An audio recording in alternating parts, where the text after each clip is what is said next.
Good afternoon, everyone. We are here, Team Bullseye, here to share our CAT experience across various slots. तो हमारे पास है slot 1 से Utkarsh Khandkar. Hi Utkarsh. Hello sir. Hello. And slot 2 से Subodh Sakure. Hi Subodh.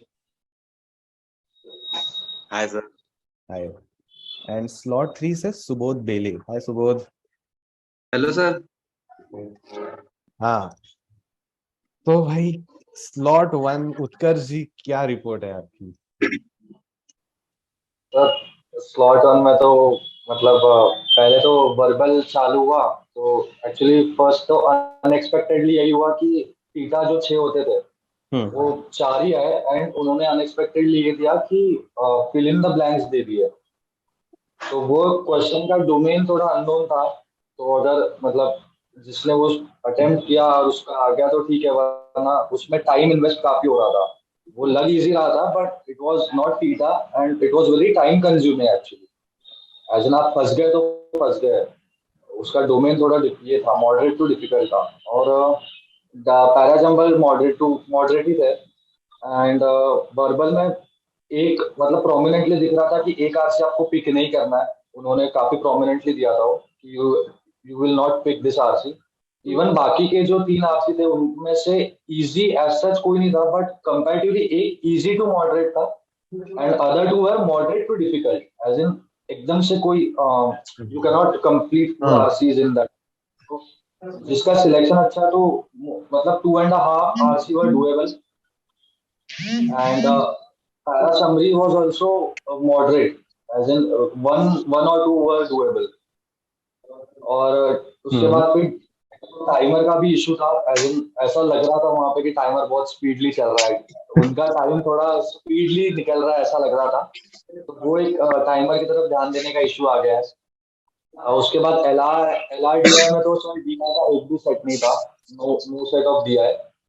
4 question थे, चारों moderate to difficult level के थे. कोई भी इजी लेवल का था नहीं. जो एक वो था नहीं. और जो 2 सेट डुएबल थे उसमें भी टाइम कंज्यूमिंग काफी थे. एक एलआर का सेट डुएबल था, ट्रेन वाला मैप दिया था उसका. और दूसरा जो था एक टोकन्स वाला था और एक वेन डायग्राम. एक लास्ट सेट था उसमें वेन डायग्राम बन रही थी बट वो वेन डायग्राम बहुत मतलब टाइम कंज्यूमिंग थी. As in you will have to invest, if a normal person like me has to invest, I will have to invest 20 minutes or so. तो LR was on a difficult side, थोड़ा difficult की तरफ लीन कर रहा था पूरा. तो एक आरसी एक LR डुएबल था जो ट्रेन वाला था. और वो कुरेशी वाला जो कूपन्स वाला था उसमें टीटा जो थे वो कर सकते थे ऐसा मुझे लग रहा है. और क्वांट्स कंपैरेटिवली काफी इजी था. क्वांट्स में अरिथमेटिक जिसका बेस स्ट्रॉन्ग है वो मतलब मॉडरेटली 40 मिनट्स में 10 क्वेश्चन पॉसिबल थे उसके. जिसका अरिथमेटिक स्ट्रॉन्ग है उसके 10 क्वेश्चन डुएबल थे. ज्योमेट्री के 2 ही क्वेश्चन या 3 ही क्वेश्चन दिखे मुझे. अलजेब्रा के भी कम थे. पीएनसी का एक भी क्वेश्चन नहीं था. प्रोबेबिलिटी का आई गेस एक क्वेश्चन भी नहीं था. मोस्टली अरिथमेटिक की तरफ लीन किया गया था. और डिफिकल्टी इजी टू मॉडरेट ही थी सारों की. बस कुछ कुछ इसमें थोड़ा अगर क्वेश्चन नहीं पढ़ा किसी ने तो मतलब पॉसिबिलिटी ये थी कि ऑप्शंस ऐसे दिए गए थे कि जिसने क्वेश्चन नहीं पढ़ा अच्छे से उसकी प्रोबेबिलिटी थी कि जो आंसर है वो ऑप्शंस में हो जाए. तो क्वेश्चन पढ़ना 2-4 क्वेश्चन में थोड़ा मैंडेटरी हो गया था कि आप पॉइंट्स में इजी है बट क्वेश्चंस मतलब घुमा के दिए थे. 2-4 क्वेश्चन टाइम स्पीड डिस्टेंस का एक था वो घुमा के दिया था. और मिक्सर एलिगेशन के एज एन डिफिकल्ट जो प्रीवियस ईयर के क्वेश्चंस में हम देखते हैं मिक्सर एलिगेशन या टाइम स्पीड डिस्टेंस उस लेवल का पॉइंट्स नहीं था. बट एलआरडीआई और वर्बल मैं बोलूंगा कि थोड़ा झटका पड़ गया. एज इन प्रीवियस ईयर के हिसाब से मतलब ऐसा देखा था कि प्रीवियस ईयर में एक ही सेक्शन डिफिकल्ट दे रहे थे. बट इस साल स्लॉट 1 में तो ऐसा ही लगा कि मतलब एक सेक्शन नहीं 2 सेक्शन डिफिकल्ट दिए. पॉइंट्स में थोड़ा कॉम्पेंसेट किया बट 2 सेक्शन मतलब काफी दिमाग लगाना पड़ा कि हाँ ये थोड़ा सही जगह पर रख के करना पड़ेगा. तो वो एक था. बाकी तो पेपर से मतलब मॉडरेट डिफिकल्टी कह सकते हैं. मॉडरेट टू डिफिकल्ट के बीच में था थोड़ा. मॉडरेट से थोड़ा ज्यादा. जी जी. एंड आई थिंक स्लॉट 1 में सारे के चारों एआर थे, एनालिटिकल रीजनिंग. कोई भी डीआई बेस नहीं हाँ था ना. Sir. No that no makes DIBS no. So that makes the slot 1 DILR the toughest. Given that slot और 2 और DILR slot 3 में DI बेस था, एक था, हाँ. DILR में भी सर जो थे ना, वो स्ट्रेट फॉरवर्ड नहीं थे, कुछ ना कुछ एम्बिग्विटी थी ही थी। मतलब आप, ऐसा पॉसिबल ही नहीं है कि आपने, जैसे नॉर्मली होता है कि एलआर में एक दो क्वेश्चन करो तो आपका सेट बन जाए, पर इसमें वैसा नहीं था। आपको हर क्वेश्चन के लिए टाइम इन्वेस्ट करना ही है। इवन जो टोकन्स वाला जो आप अगर, मतलब मैंने जो अटेम्प्ट किया उसमें इतने पॉसिबल कॉम्बिनेशन बन रहे थे कि मतलब कभी कभी लक भी डिपेंड कर जाता है सर, कि अगर आपका लग गया तो इट्स योर लक, नहीं तो बहुत, मतलब बहुत ज्यादा वेरिएशन थे उसमें, कॉम्बिनेशन बहुत बन रहे थे। इवन वेन डायग्राम जो बोल रहे हैं लोग कि वेन डायग्राम था, वो वेन डायग्राम नहीं था सर। वो एज इन वो क्वेश्चन समझने के लिए आपको 5 to 6 मिनट्स इन्वेस्ट करने पड़ गए थे। अगर एवरेज स्टूडेंट है मेरे जैसा तो 5 to 6 minute you will have to invest to understand that question. Venn diagram बनाना वो क्वेश्चन मोस्टली स्किप वाला ही था प्रोबेबली, तो थोड़ा था डिफिकल्ट की तरफ लीन था। Okay, thank you so much Utkarsh. Subodh Sakure, थोड़ा स्लॉट 2 के बारे में हमको बताइए, आपका experience. Subodh, you are on mute.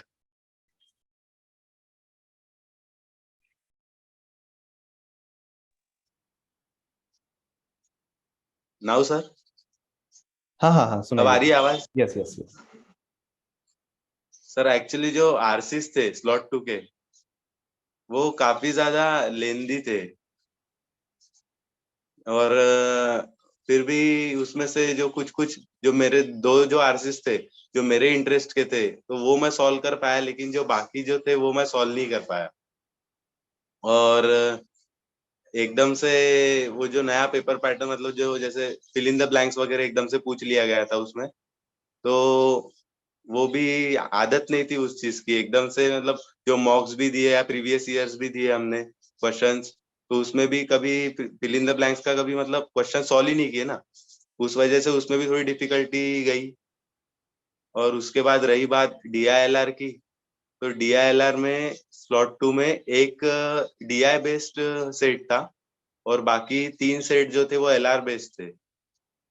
जो एलआर बेस्ड सेट थे उसमें सिलेक्शन में काफी ज्यादा प्रॉब्लम गया। जो डीआई बेस्ड जो सेट था वो काफी आसान था, लेकिन थोड़ा लेंदी था, टाइम कंज्यूमिंग था।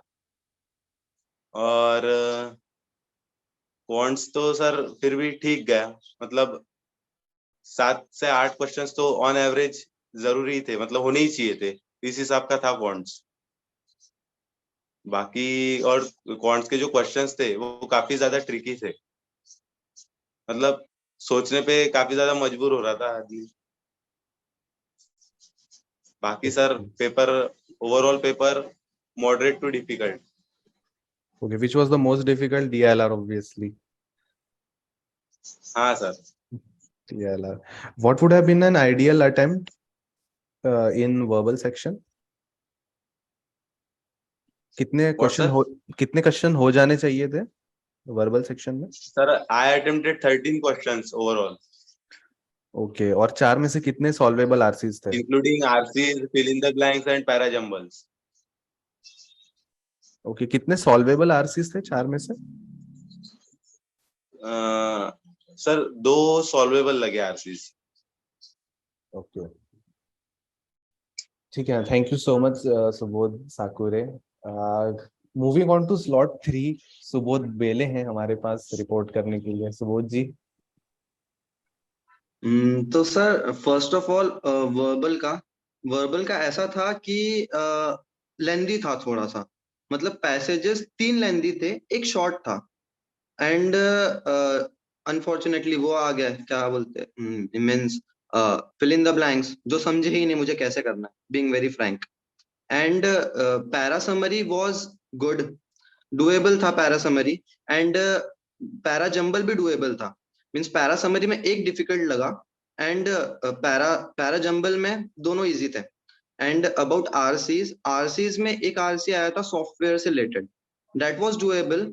And other 3 RCs were moderate to difficult, in between moderate to difficult. So मुझे ऐसा लगता है कि एक आरसी एंड पैरा समरी और पैरा जंबल तो करने लायक थे। So verbal was moderate to difficult. Moving to LRDI. LRDI ऐसा था कि if you have patience, कि तुम्हारे पास पेशेंस है पढ़ने का, तो you can do 3 sets. But since कुछ में ambiguity थी, तो थोड़ा इधर उधर हो सकता था. But DI section was easy, super easy. Like 4 graphs, there were 4 graphs and आपको बस values निकालनी थी उसमें से. And बाकी एक LR था जो डुएबल था, बट उसमें थोड़ी सी एम्बिग्युइटी थी. Third set. बट जो फर्स्ट था उसमें बस इतना पेशेंस चाहिए था कि तुम उतना बड़ा पढ़ लो क्वेश्चन, बिकॉज बहुत बड़ा क्वेश्चन था एंड उसके नीचे टेबल था. And that table was very helpful. मुझे बहुत आखिरी टाइम में पता चला कि that was doable set. Time तब तक हाथ से जा चुका था. But overall DILR was easy to moderate. Moving to maths. Quants में ऐसा था कि मतलब इट वाज लाइक पेपर ही इंजीनियर्स के लिए बनाया है. मतलब सिर्फ वेरिएबल्स, बट जो क्वेश्चंस वेरिएबल से हटके थे that was simple. Like time work का था वो आसान था, टाइम डिस्टेंस का था वो आसान था.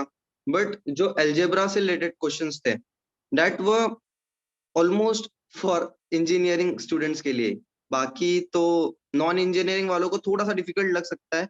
बट मैंने बात की मेरे इंजीनियरिंग स्टूडेंट मतलब दोस्त से, तो बोल रहा है paper was easy, but I found it moderate to difficult में. So that was all.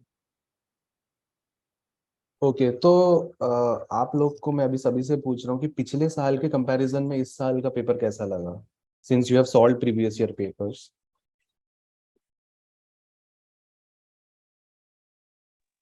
Sir previous year के हिसाब से इस बार थोड़ा सा ऐसा लगा कि थोड़ा सा वर्बल थोड़ा सा अलग था. मीन्स उन्होंने एकदम से नया पैटर्न डाल दिए थे एंड थोड़ा सा लेंदी भी लगा मुझे. And about DILR was doable. But maths ऐसा मैंने अभी तक के नहीं देखा. लाइक बहुत ज्यादा algebra. Like every question means maximum question has variables to solve with. So मुझे लगा कि थोड़ा सा मॉडरेट टू डिफिकल्ट था पिछले प्रीवियस ईयर के हिसाब से. Utkarsh, what do you have to say about this comparison to previous year? सब मतलब ऐसा था कि ऐसा भी नहीं बोल सकते कि जमीन आसमान का फर्क था, बट हाँ डिफरेंस काफी था.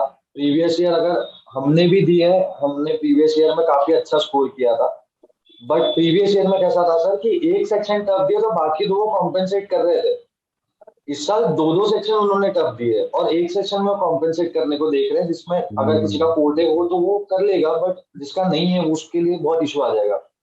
इवन कॉन्फिडेंस का भी इशू आता है. जैसे फर्स्ट स्लॉट में तो पहले हम ही जाते हैं फर्स्ट स्लॉट करने के लिए. तो फर्स्ट स्लॉट में वर्बल का जिसने वो धक्का सर डाइजेस्ट कर लिया ना, वो जो वो फिल इन द ब्लैंक्स में नहीं फंसा, उसका वर्बल हो जाता था सर. पर जो अगर उस जैसे मैं फंस गया था उसमें, सही बताओ तो मैंने 9 मिनट मेरे वेस्ट कर दिए थे और मेरे पास सिर्फ 20 मिनट बचे थे सर. आरसी भी एक भी नहीं थे, मैंने 4 ही टीटा क्वेश्चन किए थे. इन 20 minutes I have done 2 RCs. तो मतलब जिसका फोर्टे है वर्बल का, उसके लिए वो काफी शौक था कि आप फंस गए वहां पे. प्रीवियस ईयर के पेपर सॉल्व करने के बाद ये था कि आरसी में आपको ये समझ जाता था कि आरसी कौन सी सिलेक्ट करनी है कौन सी नहीं करनी है. बस यही काम था प्रीवियस ईयर सॉल्व करने का. DILR तो सर मैं मतलब बोलूंगा ही नहीं. प्रीवियस ईयर के LR में सॉल्व किए मैंने. LR में सर ऐसा LR तो मैंने देखा नहीं प्रीवियस ईयर कभी भी. जो LR स्लॉट 1 का था ना, वो मैंने कभी भी नहीं देखा.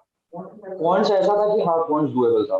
कौन अरिथमेटिक भी अगर आप सिर्फ अरिथमेटिक करके जाएंगे तो भी आप मतलब ऑन एन एवरेज 10 क्वेश्चंस आपके डुएबल थे.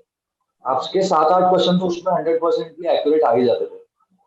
तो प्रीवियस ईयर से ये तो हुआ कि हाँ पॉइंट्स अगर जिसने प्रीवियस ईयर सीरियसली किया है उसके लिए स्लॉट 1 का पॉइंट्स कंपैरेटिवली काफी इजी लगा होगा उसको. बट DILR और वर्बल के लिए सर मैं तो मतलब वो पर्सन टू पर्सन आप कैसे हैंडल करते हैं उसको शॉक को, वही है सर. कौन सा मैथ्स का कौन सा टॉपिक सबसे हैवी था, डोमिनेंट था? Which module was the dominant? Sir arithmetic was dominant और बहुत ही बेसिक कोर कंसेप्ट पे पूछा गया था अरिथमेटिक. ज्योमेट्री के 2 या 3 क्वेश्चन होंगे मोस्टली. अलजेब्रा के 3 क्वेश्चन होंगे. Majority of the quants paper was on arithmetic. Ratio, proportion, percentages, mixture allegations के इतने सिंपल क्वेश्चन थे. सिर्फ मतलब बेसिक कंसेप्ट भी किसी को आ गया ना कि मिक्सचर जिस पोर्शन में उसी पोर्शन में निकलेगा वो भी वो सॉल्व कर ले। प्योरली अरिथमेटिक का वेटेज ज्यादा था स्लॉट वन में। ओके, और कौन सा टॉपिक दिखा ही डोमिनेट कर नहीं? रहा था काफी। सर टाइम एंड वर्क दिखा नहीं, पीएनसी तो बिल्कुल ही नहीं दिखा। पीएनसी नहीं, टाइम एंड वर्क नहीं, टाइम एंड डिस्टेंस के आते हैं काफी, बट एक ही आया था वो भी बहुत इजी था, बहुत ही इजी था। और मिक्सर एलिगेशंस के दो तीन आते हैं वो भी प्रॉफिट लॉस का दो तीन आते थे, एक ही आया वो। एज इन पीएनसी और time and work completely vanish था पेपर से, था ही नहीं पीएनसी। प्रोबेबिलिटी भी मोस्टली नहीं था जितना मैंने देखा। ठीक है, थैंक यू। सुबोध, सुबोध साकुरे।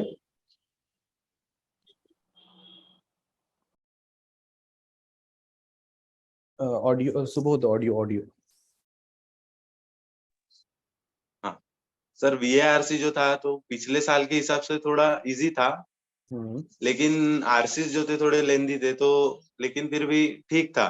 लेकिन पेपर पैटर्न चेंज होने की वजह से थोड़ा सा डिफिकल्टी फील हुई, क्योंकि उसमें थोड़ा टाइम ज्यादा कंज्यूम हुआ ना, क्योंकि जो फिल इन द ब्लैंक्स वाले जो क्वेश्चंस थे वो एकदम से समझ नहीं पाए हम कि कैसे सॉल्व करना है, तो उस वजह से उसमें ज्यादा थोड़ा टाइम कंज्यूम हुआ।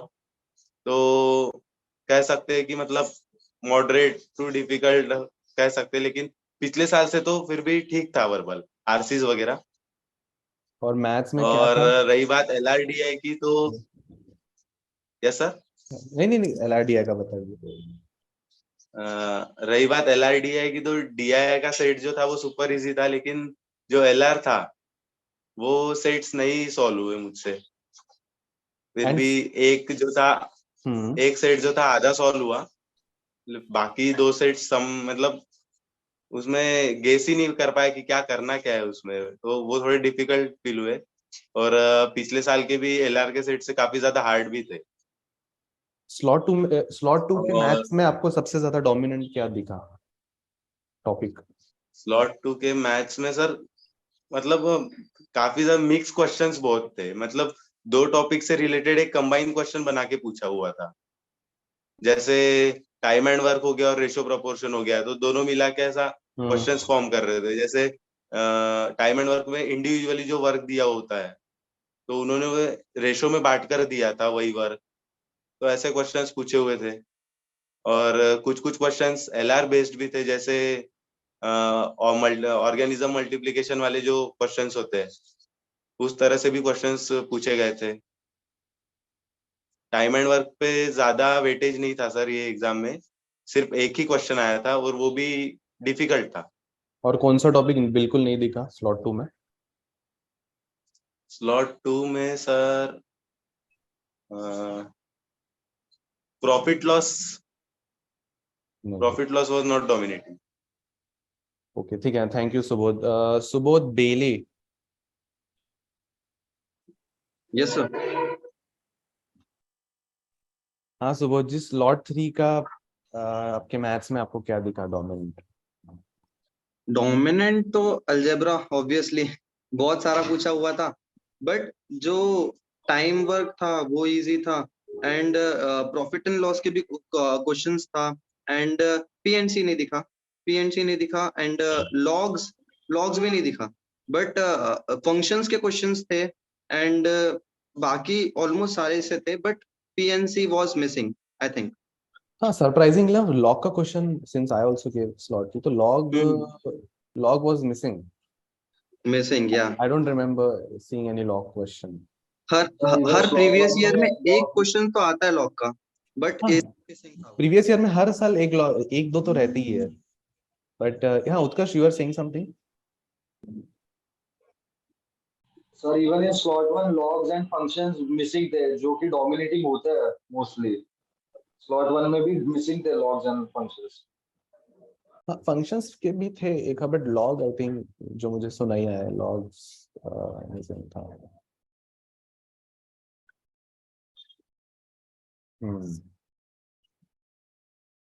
RCs, how was the nature of RCs across slots? कितने रीडेबल थे? And what was the nature of questions? I think क्योंकि स्लॉट 3 में आई फेल्ट इन्फरेंस बेस्ड बहुत आए थे, heavy on inference, double negative बहुत थे कि the for example, none of the following conclusions would be not supported by the author except. So you had to read very carefully the questions. Sir एक जो software वाला था उसमें मुझे लगा कि एक आध दो डायरेक्ट क्वेश्चन दिए हुए थे, बाकी किसी में नहीं दिए हुए थे डायरेक्ट. हाँ, this another thing from previous year में कुछ you would find some sitter questions जैसे डायरेक्ट वाले, बट इस साल डायरेक्ट नहीं दिख रहे. उत्कर्ष, सर स्लॉट वन का वर्बल बोला जाए तो मतलब कहा, मतलब थोड़े लेंथी थे पैसेज, ऐसा नहीं बोलूंगा कि लेंथी नहीं थे, बट मतलब एक पैसेज तो मैंने जैसे पहले बोला प्रोमिनेंटली दिख रहा था कि आपको इसको छोड़ना ही है. उन्होंने स्पेसिफिकली दिखा ही दिया था कि आप ये पैसेज कर ही नहीं पाओगे, आप छोड़ दो. तो एक वहां पे बेनिफिट मिलेगा. बाकी जो थे एक आरसी ऐसा था जो क्वेश्चंस काफी डुएबल थे, एज इन आप पैसेज पढ़ लो, पैसेज समझने को आसान था, इवन क्वेश्चन समझने को आसान थे. और बाकी दो आरसी एज इन आप स्लॉट वन में ऐसा था सर, आपका अगर पसंद का आरसी आ गया तो ही आप मतलब अच्छे से कर पाओगे, क्योंकि एनिमल्स का जो कैट का होता है ट्रेडमार्क के एनिमल्स का, देखिए एनिमल्स का नहीं था. मोस्टली हिस्टोरिकल मतलब जैसे पीछे साइड जाते हैं तो वैसे दिए गए थे कि पिछले प्रीवियस एरा में क्या हुआ, 300 बीसी में क्या हुआ, या रोमन एम्पायर, या ये सब चीजों में उनका ज्यादा फोकस था. इस बार एनिमल्स का एक भी नहीं दिखा. और आरसी अगर देखा जाए तो जिसकी रीडिंग स्पीड अच्छी है वो 3 आरसी कर लेगा सर. अगर आप 10 मिनट्स में एक आरसी पढ़ के समझ के क्वेश्चन कर दो तो 3 आरसीज वर डुएबल. बट वही था कि सिलेक्शन मेन था सर. आइडियल अगर मैं बोलूँ तो, सॉरी प्लीज कंप्लीट. आइडियली अगर मैं बोलूँ तो मतलब आप 2 आरसी, मतलब आरसी पर्टिकुलरली बोलो तो 8 क्वेश्चन आप कर सकते थे. तीटा 4 क्वेश्चन डुएबल थे, तो मतलब 12 से 15 के बीच में अटेम्प्ट अगर किया है तो it's a good attempt according to me, अगर देखा जाए तो. Yeah, thank you for sharing that, Utkarsh, की ideal attempt. Can you tell me across other sections as well, DILR में slot 1 में कितने सवाल और मैथ्स में कितने? तो आपने बोला वर्बल में कितने? वर्बल में 12 to 15 अगर आपने अटेम्प्ट किए. हाँ, 12 to 15. That's a good attempt. And DILR में? सर DILR में मैं बोलूंगा अटेम्प्ट से ज्यादा एक्यूरेसी अगर अच्छी है ना, क्योंकि जितना मेरे कलीग्स या मैं जितना को भी देखा तो DILR में गुड अटेम्प्ट वुड बी 8 से 11, 8 to 11 questions was a good attempt. 8 questions to 11 questions was a good attempt. अगर आप एक सेट भी 100% एक्यूरेसी के साथ, because on an average 2 set he doable थे सर. 2 सेट जो थे वो ही अब डुएबल माना जा सकता है LR में, क्योंकि DI कुछ था नहीं. So we will have to take into consideration that. And quants तो 8 से 11 क्वेश्चन. और क्वांट्स में सर क्वांट्स में तो मैं बोलूंगा 12 से 17 क्वेश्चन डुएबल थे. अगर अरिथमेटिक आपका स्ट्रॉन्ग है तो 12 क्वेश्चन तो आप कर ही लेते थे. थोड़ा बहुत बेसिक नॉलेज आपको अदर इसका आता है, क्योंकि डोमिनेटिंग अरिथमेटिक था और बहुत बेसिक कंसेप्ट पाए, तो 12 से 15 क्वेश्चन जिसने क्वांट्स में किए, that was a good attempt. Okay, thank you so much, Utkarsh. Subodh Sakure, slot 2 में can you tell me across section good number of attempts? Mike. Subodh, Mike. We can't hear you. Verbal में sir minimum 13 to 15 questions attempt होने चाहिए थे. और LRDI में minimum Subodh, sorry. In quants, according to me, minimum 12 questions should be attempted.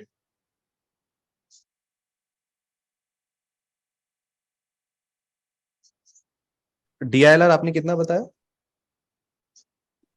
2 to 2.5 sets. हाँ. Okay. Thank you so much, Subodh Sakure. Subodh Bele. Yes sir, verbal में I 12 to 14 questions करने चाहिए थे. And about LRDI में भी I think कि 12 to 14 questions होने चाहिए थे.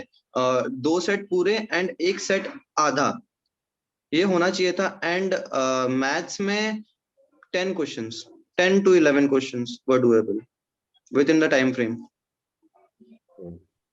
Thank you so much, Subodh Bele. So what tips would you give to anyone preparing for CAT 2023?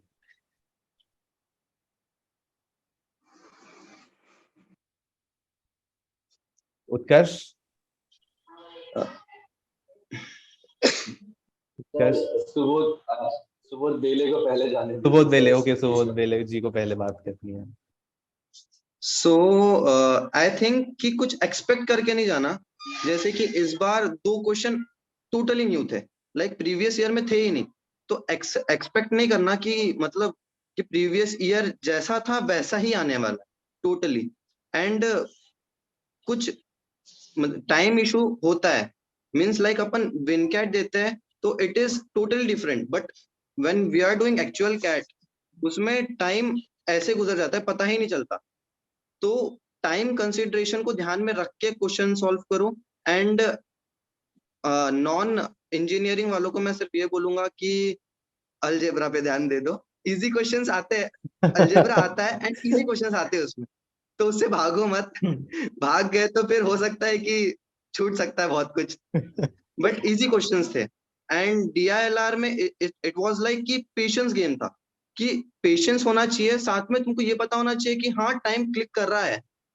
कि ऐसा कुछ लोगों के साथ हुआ है कि DILR चालू होते ही मतलब DILR के लास्ट 5 मिनट में कर रहे हैं एंड मैथ्स के 5 मिनट एक्स्ट्रा ले जाते हैं।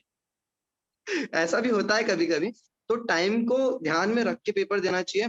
एंड बस यही। Thank you. Utkarsh, any tips for those preparing for CAT 2023? Sir ये जो ताना लगा है ना कि कुछ लोग होते हैं जिनके एलआर में 5 मिनट के चक्कर में कॉन्ट्स के निकल जाते हैं, वो मैं ही हूँ। I was solving LR, 5 minutes में रिमेनिंग, और जब मेरा सॉल्व हुआ मैंने ऊपर देखा quant section was already on and 5 minutes have been spent on that. So yes, आप मतलब ये सबसे बेसिक चीज है कि आप अपना टाइम देखो देखो देखो। It is very, because time का प्रेशर हैंडल करना हर एक का नहीं होता है, जिसने संभाल लिया। आप टाइम देखो, आपको जम रहा है, सबसे मेन तो वही है, टाइम देखो, जम रहा है तो करो, नहीं तो आगे बढ़ो। This is the main and the utter most important thing according to me. Second thing कि आप अपना सिलेक्शन तगड़ा रखो। 33 क्वेश्चंस इजी आते हैं, आप वो 33 ढूंढो, मिल जाएंगे आपको। सिलेक्शन तगड़ा रहा तो आप वैसे ही आप मतलब एक रेस में आ जाते हो। Selection is very very important. गलत सिलेक्शन हो गया सर तो टाइम भी वेस्ट हो जाता है एंड कॉन्फिडेंस कम हो जाएगा। वो 2 घंटे में कॉन्फिडेंस बहुत ज्यादा इंपॉर्टेंट होता है। Selection is the main thing. And third most important thing, please YouTube पे मत जाओ। कोई भी बोलेगा 8 एक पैरा जंबल 3, एक आरसी 3 पैरा जंबल 2 और 1, मत सुनो। ये सब कुछ काम में नहीं आता है sir. Give your best. 8 CAT कोई भी मतलब मजाक नहीं है। CAT is not a game. आप कोई भी यूट्यूबर को बोल दोगे कि हाँ आप एक सॉल्व कर लो आपके 80% आए, ऐसा नहीं होता है। ऑन स्पॉट आपको खुद ही डिसाइड करना है कि आपकी कैपेबिलिटी क्या है और आपका गुड अटेम्प्ट आपके हिसाब से क्या है, ये आपको ही लेके जाना है। और मिनिमाइज नेगेटिव मार्किंग, मेरा यही रहेगा कि आपको तुक्के भी मारने हैं तो तुक्के पे मत जाइए, आप कैलकुलेटेड गेस मार सकते हैं अगर आपको मारना ही है। Learn how to calculate guess, कैसे करते हैं वो आप सीखिए। एंड देन अगर आपको करने तो तुक्के मत मारिए, नेगेटिव मार्किंग में बहुत पीछे आ जाएंगे। और मेन तो वही है, प्लीज कोई भी यूट्यूबर का मत सुनो, they are all doing business. ऐसा कुछ भी नहीं होता एक्चुअल कैट में। एक्चुअल कैट में आपको आपकी कैपेबिलिटी के हिसाब से ही करना है। अगर आपको 10 आ रहे हैं आप 10 करके ही आइए, ऐसा नहीं कि आप 8 करेंगे। तो ये तो मेरा मेन रहेगा। और हाँ, पॉइंट्स के लिए मैं बोलूंगा कि आप एलआर स्ट्रॉन्ग रखिए अपना। DILR और पॉइंट्स दोनों के लिए मैं कंबाइन दूंगा कि एलआर स्ट्रॉन्ग रखिएगा तो पॉइंट्स के आपको अगर बेसिक कंसेप्ट भी क्लियर है ना हर एक पर्टिकुलर चैप्टर के, तो आप थोड़ा लॉजिकली मैथ सॉल्व कर पाओगे। तो उस हिसाब से मैं सजेस्ट करूंगा कि आप एलआर थोड़ा स्ट्रॉन्ग करने करना, सो दैट आपको पॉइंट्स में भी बेनिफिट हो जाए। ठीक है, thank you so much. Any last 1 minute tips Subodh Sakure? Sir VRC के लिए तो सर जितने ज्यादा आर्टिकल्स पढ़ेंगे, जितना ज्यादा खुद को हम हैबिचुअल करेंगे, उतना ही ज्यादा अच्छा होगा। और रही बात LRDI की, जितने वैरायटी के सेट्स हम सॉल्व करेंगे वही प्रैक्टिस की बात रहती है। और फिर रही बात क्वांट्स, तो क्वांट्स में सर इस बार फंक्शन 2 क्वेश्चन तो सर लॉगरिदम्स पे थे, 2 क्वेश्चन फंक्शंस पे थे, जिसे हमने अवॉइड कर दिया था। जब प्रिपरेशन के ड्यूरेशन में सिर्फ प्रॉफिट लॉस और टाइम एंड वर्क और बस यही चीजें, अर्थमेटिक वाली चीजें ही लेके बैठे थे, तो उस वजह से थोड़ा तकलीफ गया। तो कोई भी टॉपिक इग्नोर नहीं करना चाहिए मेरे हिसाब से। ठीक है ना, thank you so much guys for your wonderful feedback and wonderful review about each of the slots. ठीक है, चलो आपका, आपने जो इतना इम्पोर्टेंट शेयर किया है, इसका फायदा जरूर होगा आने वाले बैचेस को जो अगले साल प्रिपेयर कर रहे हैं। तब तक हम बाकी एग्जाम्स की तैयारी करेंगे। ठीक है, चलो, सी यू गाइस सून। चलो, thank you and bye. Thank you sir, bye.